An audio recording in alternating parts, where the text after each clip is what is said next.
À 42 ans, je parle 6 langues couramment. Je joue de la guitare et du piano à un niveau avancé. J'ai atteint le niveau ultime sur FIFA, le palier le plus élevé du jeu. La plupart des gens entendent ça et pensent « intéressant ». Mais à quoi ça sert? C'est exactement la mauvaise question. La bonne question est qu'est-ce que ces trois choses ont en commun? Parce qu'elles ont tout en commun. Et c'est ça la philosophie guerrière. Je vais vous montrer pourquoi la multiplicité, quand elle est cohérente, est un avantage compétitif que les spécialistes ne peuvent pas imiter. Et je vais le faire en vous amenant dans les trois domaines, les langues, la musique, FIFA, pour vous montrer qu'il n'y a en réalité qu'un seul et même principe à l'œuvre, pas de théorie, de l'expérience documentée. Le monde valorise les spécialistes, les créateurs qui durent sont pluriels. Il y a un récit dominant dans le monde de la productivité et du développement personnel. Ce récit dit, choisissez une compétence, allez au fond, devenez le meilleur dans une chose précise. Ce récit est utile, il n'est pas complet. Il oublie quelque chose d'essentiel. Les compétences ne se développent pas dans le vide, elles se développent dans un esprit. Et cet esprit a une façon de fonctionner qui traverse toutes les disciplines. Quand on apprend à vraiment maîtriser quelque chose, une langue, un instrument, un jeu, on n'apprend pas seulement cette chose, on apprend à apprendre. On internalise un processus, on devient plus efficace la prochaine fois. Le généraliste cohérent ne contredit pas le spécialiste, il le précède, et parfois le dépasse dans la durée. Parce que sa variété n'est pas de l'agitation, c'est une signature. Et les signatures durent plus longtemps que les compétences isolées. Le spécialiste sait plus que vous dans son domaine, mais il ne voit pas ce que vous voyez. Il voit la profondeur, vous voyez les connexions. Et dans un monde où tout est de plus en plus fragmenté, les connexions sont rares et précieuses. C'est l'avantage structurel du généraliste cohérent. Pas la largeur, la transversalité. Je vous renvoie au livre Range de Epstein. La capacité à voir le même problème depuis 6 angles différents et à choisir le meilleur. Checkez les descriptions et trouvez votre alignement personnel. 6 langues à 42 ans, la preuve que la méthode prime sur le talent. Je vais commencer par les langues parce que c'est là où ma crédibilité est la plus documentée. Je parle 6 langues étrangères couramment. Pas je me débrouille, couramment. Ce n'est pas un don, je veux être vraiment absolument clair là-dessus. Le mythe du don linguistique est l'une des croyances les plus paralysantes qui existent dans l'apprentissage des langues. Il donne aux gens une excuse propre. Je ne suis pas doué pour les langues. C'est une phrase qui dit tout sauf la vérité, qui est « je n'ai pas encore trouvé la méthode qui correspond à mon cerveau d'adulte ». Le biais d'attribution fondamentale nous pousse à attribuer les réussites d'autrui à leur qualité intrinsèque. Le talent, la chance, la prédisposition. C'est moins menaçant que l'alternative. Ils ont simplement mieux travaillé, plus intelligemment, sur une plus longue durée. Premier enseignement, le début est toujours inconfortable. Et cet inconfort n'est pas un signal d'arrêt, c'est un signal de démarrage réel. La plupart des gens abandonnent dans les 4 premières semaines d'une nouvelle langue. Pas parce qu'ils ne peuvent pas, parce qu'ils confondent la résistance initiale avec une preuve d'incompétence. C'est le biais de surgénéralisation. Un échec ponctuel devient une vérité permanente sur soi. Deuxième enseignement, la régularité courte bat l'intensité épisodique à chaque fois. 20 minutes par jour pendant 1 an surpasse systématiquement 2 heures par semaine pendant 1 an. La fréquence crée la familiarité crée la fluidité crée la confiance. J'ai appris le japonais en faisant exactement ça. 28 minutes quotidiennes pendant 18 mois. Pas de stage intensif, pas d'immersion totale, une habitude modeste tenue dans la durée. Troisième enseignement, on ne maîtrise pas une langue, on s'y installe progressivement. La maîtrise est un processus, pas un état. Et comprendre ça change radicalement la façon dont on vit les étapes intermédiaires. Ces 3 enseignements s'appliquent à tout ce que l'on apprend, pas seulement aux langues. Voilà pourquoi 6 langues ne sont pas une collection de compétences. Elles sont la trace d'une philosophie d'acquisition appliquée 6 fois. Et cette philosophie est exportable. Elle s'applique à ce que vous apprenez, quel que soit le domaine. C'est ça que je vends. Pas le japonais, pas l'espagnol. La structure qui vous aide à apprendre n'importe quoi en un temps relativement court. Lien en description. La guitare et le piano. Quand l'intelligence non verbale complète la méthode. La musique est entrée dans ma vie différemment des langues. Elle n'est pas venue d'un objectif professionnel ou d'un projet défini. Elle est venue d'un besoin. Le besoin d'un espace où la performance n'était pas verbale, où ce que je produisais ne pouvait pas être jugé par la précision grammaticale ou la richesse du vocabulaire. Un espace où l'erreur sonnait faux au lieu de se voir écrite. La musique m'a appris que certaines compétences ne s'expliquent pas. Elles se ressentent d'abord, se formalisent ensuite. En linguistique, on peut décrire une règle et l'appliquer consciemment. En musique, on peut connaître toute la théorie et jouer faux, parce que l'oreille n'a pas encore intégré ce que l'esprit a compris. Ce décalage entre la connaissance et l'intégration est l'un des phénomènes les plus fascinants de l'apprentissage. On sait ce qu'il faudrait faire avant de pouvoir le faire, naturellement. Cette période entre le savoir et le faire est inconfortable. Et c'est précisément là que la plupart des gens abandonnent. Pas parce qu'ils ne peuvent pas, mais parce qu'ils ne savent pas que c'est normal. La musique m'a rendu meilleur pédagogue parce qu'elle m'a forcé à traverser cette zone de transition de nombreuses fois. Sur la guitare, j'ai mis 6 mois avant que mes transitions d'accords sonnent proprement. 6 mois où je savais exactement ce qu'il fallait faire et où mes doigts refusaient de l'exécuter à vitesse. Cette expérience m'a appris quelque chose que les livres de pédagogie décrivent, mais que les enseignants oublient souvent. La compréhension intellectuelle et l'intégration motrice sont deux apprentissages distincts qui se déroulent à des rythmes différents. Confondre les deux, croire qu'on a compris donc qu'on sait faire, est la source de la plupart des découragements. Je comprends mes apprenants mieux parce que je suis resté apprenant. C'est le paradoxe de l'enseignant praticien. Plus on continue d'apprendre soi-même, plus on comprend ce qu'apprendre fait vraiment. L'enseignant qui n'apprend plus finit par oublier la texture de l'inconfort. Et cet oubli se voit dans sa pédagogie. Il devient impatient avec ceux qui ne comprennent pas vite parce qu'il ne se souvient plus de ce que c'était de ne pas comprendre. FIFA niveau ultime. La philosophie guerrière dans un jeu vidéo. Je vais maintenant parler de FIFA ou FC et je vous demande de résister à l'envie de sourire. Pas parce que c'est solennel, mais parce que ce qui est passé est instructif à un niveau que peu de gens attendent. Le niveau ultime de FIFA est le palier maximum. Pour l'atteindre, il faut accumuler assez de victoires sur une durée suffisamment grande pour garder une dynamique de victoire. Ce n'est pas un sprint, c'est une campagne. Et une campagne se gère différemment d'un match isolé. Ce que j'ai appliqué pour atteindre ce niveau, c'est exactement la même structure que pour les langues et la musique. D'abord, l'analyse systématique. Comprendre le système avant de l'affronter. J'ai passé du temps à regarder mes propres matchs pour identifier mes patterns d'erreurs récurrents. Pas pour me critiquer, pour me comprendre. Il y avait une situation précise, pressing haut adverse en deuxième mi-temps, où je perdais systématiquement le ballon. J'ai travaillé ces situations spécifiquement pendant 2 semaines avant de la résoudre. C'est exactement comme travailler un point de grammaire difficile dans une langue. On isole, on répète, on intègre.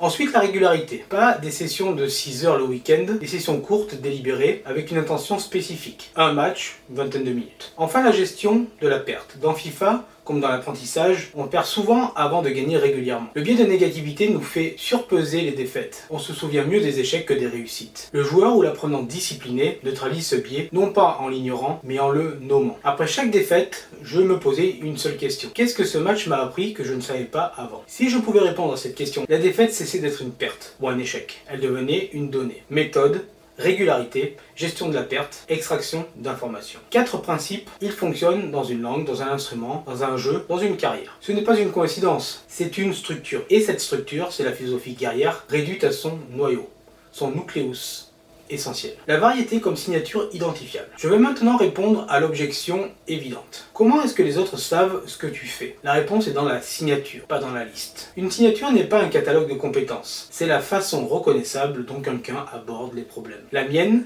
c'est l'acquisition délibérée sous contrainte. Le refus de croire que quelque chose est inaccessible, si la méthode est bonne. Quand les gens me rencontrent, ils ne me voient pas comme un polyglotte ou un musicien ou un joueur FIFA. Ils voient quelqu'un qui a la même façon d'aborder tout ce qu'il touche. C'est ça la signature. Et c'est ça qui rend la multiplicité visible. Le biais de cohérence nous fait aimer ce qui s'inscrit dans un pattern reconnaissable. Quand on comprend votre logique interne, votre variété cesse d'être déstabilisante. Elle devient preuve. Preuve que vous ne faites pas semblant, que vous avez vraiment vécu ce que vous enseignez. Et cette preuve-là, aucun diplôme, aucune certification ne peut la remplacer. J'ai rencontré des professeurs de langue certifiés qui n'avaient appris qu'une seule langue depuis l'enfance, à part la langue maternelle. Ils connaissaient la théorie, ils n'avaient jamais vécu le processus d'acquisition à l'âge adulte. Leur crédibilité théorique était réelle, leur crédibilité d'expérience proche de zéro. La mienne est l'inverse. Et pour quelqu'un qui veut apprendre une langue difficile, même après 30 ans, cette crédibilité-là est la seule qui compte. Parce que ce qu'ils veulent savoir, ce n'est pas si c'est possible en théorie. C'est si c'est possible pour quelqu'un comme eux. Et je suis la réponse incarnée à cette question. Ce que le généraliste offre que le spécialiste ne peut pas offrir. Permettez-moi de conclure sur ce que le généraliste cohérent offre structurellement que le spécialiste ne peut pas. Le spécialiste voit la profondeur d'un domaine avec une précision que je n'aurai jamais. Je ne le conteste pas, je ne joue pas dans cette catégorie.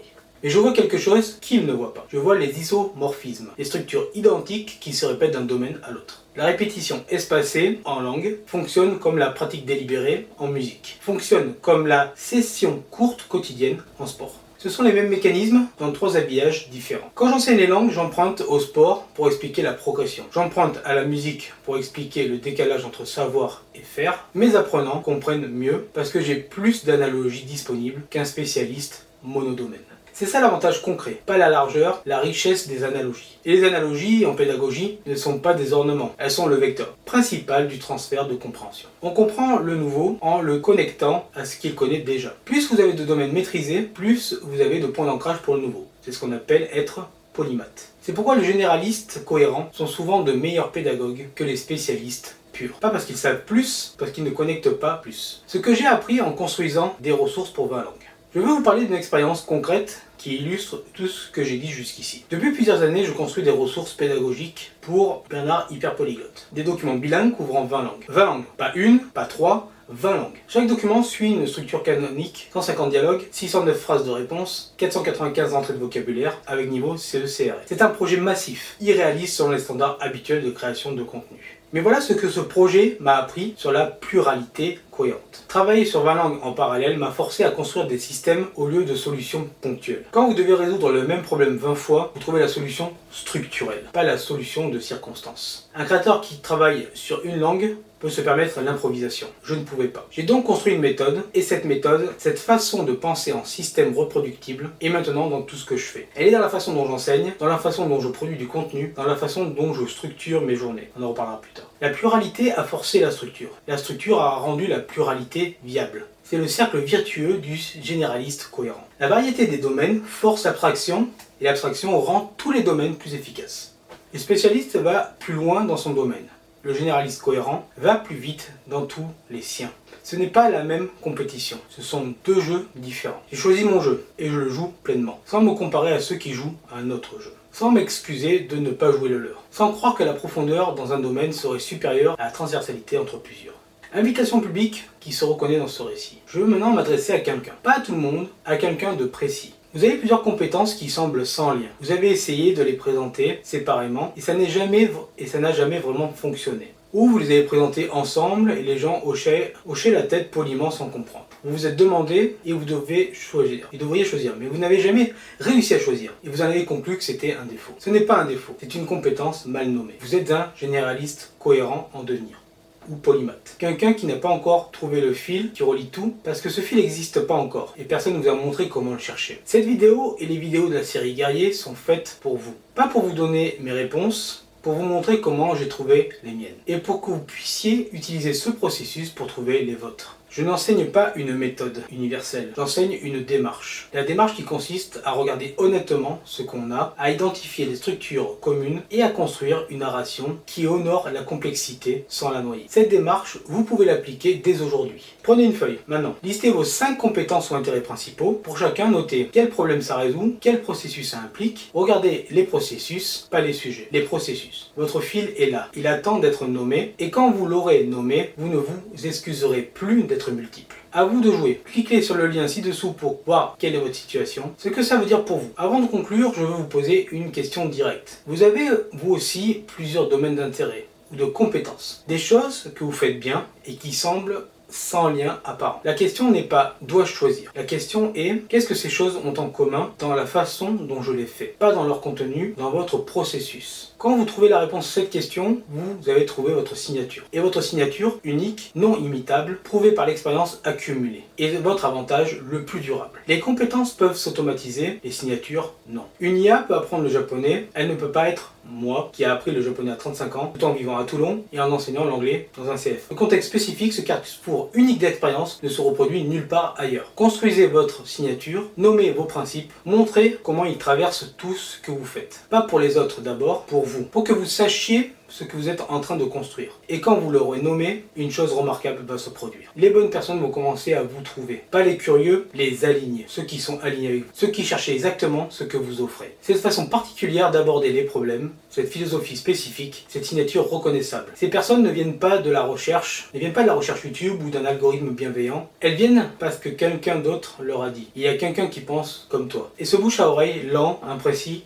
non scalable selon les standards du marketing numérique, est le signal le plus puissant qu'une signature existe vraiment. Quand des gens vous recommandent pour qui vous êtes, vous avez construit quelque chose que personne ne peut copier. Travaillez vers ça avec patience, avec discipline, avec la certitude que le processus est plus important que le résultat immédiat. Parce que la signature ne se construit pas, elle se révèle. Révélez la vôtre. Et une dernière chose concrète avant que vous ne partiez. Si vous ne savez pas encore quelle est votre signature, commencez par observer vos patterns de curiosité, ce vers quoi vous revenez toujours, les questions que vous vous posez, les sujets que vous recherchez, les problèmes qui vous fascinent. Ces patterns sont antérieurs à votre carrière, à vos compétences, à vos formations. Ils sont là depuis que vous êtes vous, peut-être même depuis que vous êtes enfant. Ils sont votre signature, pas encore nommée, pas encore mise en forme, mais déjà présente. Votre travail n'est pas d'inventer quelque chose, c'est de nommer ce qui est déjà là. C'est plus simple que de se réinventer. C'est infiniment plus durable. Parce qu'on ne maintient pas dans le temps quelque chose qu'on a construit de toutes pièces. On maintient ce qu'on a simplement choisi d'assumer. Assumez, nommez, construisez. Le démarrage est inconfortable, mais la route est agréable. C'était Bernard, à très bientôt. Oh, et n'oubliez pas de checker les liens en description. Et si vous ne savez pas encore quelle niche, quelle philosophie adopter, je vous propose mon atelier Anti-Niche Plus. Le lien est en description. Et vous allez voir, ça fait un coup de boost pour votre carrière. C'était Bernard. Salut.